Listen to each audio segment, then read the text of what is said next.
तो मोमना बताइएगा किस तरह से एनपीटी फाइनल फ्रंटियर के साथ आपका जर्नी स्टार्ट हुआ और क्या थी आपकी एग्जाम प्रिपरेशन। मैंने 2019 में अपना ग्रेजुएशन कंप्लीट किया था and then I started NPT की प्रेपरेशन ऑन 2023। सो गैप था एटलीस्ट 3 to 4 years का। सो जब मुझे लगा कि मुझे शुरू करना है तो मुझे समझ ही नहीं आ रही थी मुझे शुरू कहाँ से करना है, क्या करना है। सिलेबस बहुत ज़्यादा था। तो मुझे मेरी एक फ्रेंड ने बताया था, उसने भी फाइनल फ्रंटियर से ही तैयारी की थी और उसका फर्स्ट अटैम्प्ट में क्लियर हो गया। तो मैं बहुत एक्साइटेड हो गई कि yes I can do that. So मैंने जब लेक्चर्स लेना स्टार्ट किए तो स्टार्ट में बहुत मुश्किल लग रहा था कि इतना ज़्यादा क्यों है, इतना ज़्यादा सिलेबस है और काफ़ी डिफरेंट है, और जो मैंने पढ़ा है पाकिस्तान में उससे तो बहुत ज़्यादा चीज़ें डिफरेंट थी। कुछ सिमिलर्स थी लेकिन पढ़ने का तरीका थोड़ा ज़्यादा डिफरेंट था। तो मैंने एक दफ़ा सारे लेक्चर्स लेना शुरू किए ताकि मेरा थोड़ा स्टेमिना भी बन जाए पढ़ाई करने का और किस तरह से चीज़ें जा रही हैं। तो पहले मैंने प्लान किया था कि मैं अप्रैल अटैम्प्ट दूंगी 2023। बट मुझे ऐसा लगा कि मैं खुद ही तैयारी नहीं कर पा रही हूँ बिकॉज बहुत ज़्यादा डिफरेंट चीज़ें थी। जॉब पे जाना है और पढ़ाई करनी है और साथ में मास्टर्स भी करी थी। तो फिर मैंने वेट किया समर ब्रेक का कि समर ब्रेक आएगी तो मैं समर ब्रेक में तैयारी करूँगी। खैर मैंने तैयारी की, फाइनल फ्रंटियर के एग्ज़ाम्स दिए और मुझे खुद को पता लग रहा था कि मेरी तैयारी उतनी अच्छी नहीं है और मेरे मार्क्स भी उतने अच्छे नहीं आ रहे। पर मैंने अब एग्ज़ाम बुक कर लिया था, मैंने एग्ज़ाम दे दिया और मैं फर्स्ट अटैम्प्ट मेरा फेल हो गया। मैं बहुत ज़्यादा रोई बहुत ज़्यादा रोई। मुझे समझ नहीं आया मैं क्या करूँ। मैंने पैमिला को कॉल की और उसने मुझे बोला कि अच्छा हम देखते हैं कि सबसे ज़्यादा कम मार्क्स किस में आ रहे हैं। हमने फिगर आउट किया, हमने वो परफॉर्मेंस रिपोर्ट खरीदी एंड देन इंटरवेंशन में मेरे बहुत ज़्यादा बुरे मार्क्स थे, बहुत ज़्यादा। एंड देन कार्डियो में एंड देन पैमिला वाज लाइक हम कर लेंगे, कॉन्फिडेंस रखो, कर लेंगे, हमें स्टार्ट करने दो। और मैंने इतने ज़्यादा क्वेश्चंस किए हैं क्विजलेट से फाइनल फ्रंटियर के, मैंने कुछ भी नहीं छोड़ा। और एलएसपी जैसे जैसे स्टार्ट किया, first lecture shoulder, second lecture elbow and then आहिस्ता आहिस्ता जैसे एमएस के ख़त्म हुई मुझे ऐसा लगा मुझे सब आता है, मुझे एमएस के अब आती है और अब मैं कर लूँगी इसको।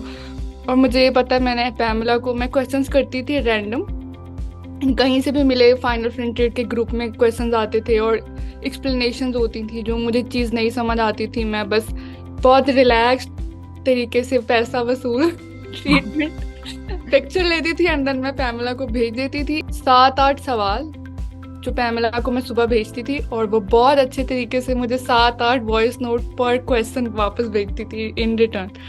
और इतने अच्छे से एक्सप्लेन, और अगर मुझे समझ नहीं आया तो मैं बोल देती थी मुझे नहीं समझ आ रहा, मुझे दोबारा बताओ, मुझे दोबारा बताओ।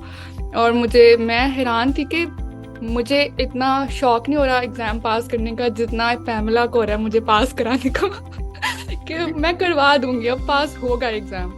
तो मोमना ऐसा लगता है कि बहुत अच्छा रहा आपका पैमिला का जर्नी एक साथ, और क्या कहना चाहेंगी उन स्टूडेंट्स को जो पाकिस्तान से आते हैं जिनके लिए लैंग्वेज बैरियर भी है, फिर आपका इतने साल का स्टडी गैप भी हो जाता है, डिफरेंट आपको देखने को मिलती हैं कुछ चीज़ें, तो उनके लिए क्या आपकी नसीहत होगी कि जो ज्वाइन करना चाहते मुझे हैं फाइनल मुझे लगता है कि क्योंकि बहुत ज़्यादा ओवरवेलमिंग है तो हमें ये नहीं करना चाहिए जैसे हरी अप करते हैं कि हम 3 महीने में कर लेंगे। हम मुझे लगता है हमें ज़्यादा टाइम लगता है, हमें स्टार्ट करना चाहिए बेसिक से एंड हमें एक्स्ट्रा कोचिंग की ज़रूरत होती है तो हमें एलएसपी लेना चाहिए। उससे क्या होता है हमारा हेल्प हो जाती है। और जो फाइनल फ्रंटियर की लाइव क्लासेस होती हैं उससे उससे मैं ऐसे देखती थी कि मेरी रिवीजन हो रही है कि अच्छा ये मुझे ये पढ़ा रहे हैं तो मुझे ये चीज़ें आ रही हैं, मुझे ये चीज़ें नहीं आ रही हैं। तो मुझे लगता है वो हम एज अ रिवीजन ले सकते हैं। एलएसपी को स्टार्ट करते हैं वो जैसे एक एक जॉइंट को पकड़ के पढ़ाना, हर चीज़ को स्टार्ट करना, तो वो ऐसे ये नहीं है कि बहुत ज़्यादा मुश्किल चीज़ हो जाती है, लेकिन हाँ रिवीजन करते रहना चाहिए। और जो पाकिस्तान से आते हैं, हाँ लैंग्वेज बैरियर बहुत ज़्यादा है बट मुझे ऐसा लगता है कि revision is the key. Basic चीज़ों की भी रिवीजन हो, इंटरवेंशंस की भी रिवीजन हो, मुश्किल चीज़ें हैं, कंसेप्चुअल्स हैं, हर चीज़ की रिवीजन होनी चाहिए।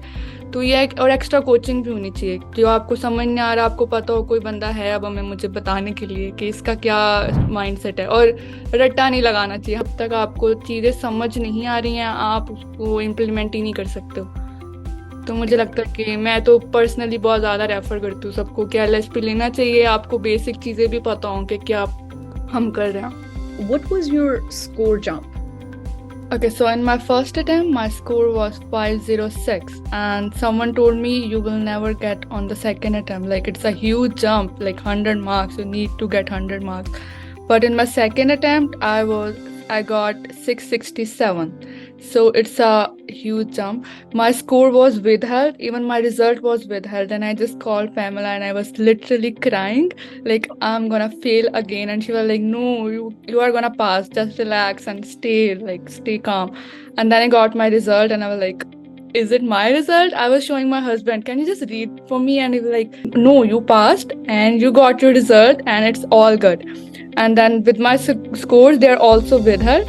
So after 2 days, when I saw my result, and I was like, okay, it's my score, it's 667. So it's a huge jump of like 160 marks. And the person who told me that you are not gonna get 100 marks in your second attempt, I was the first person sending the result to him. And I was like, this is my score, I got more than 100 marks. And I was like so happy, and I just sent Pamela, and she was all time there in my anxiety level. My scores are not there. What should I do? And she was like, just relax, you got this, girl. Thank you, Pamela. You're welcome. It was really an amazing journey. Like she was like, oh my gosh, it's done. Now my husband's not gonna make me study again. But then I was like, it's gonna be fine. She did great in her practice test, especially the last few couple tests.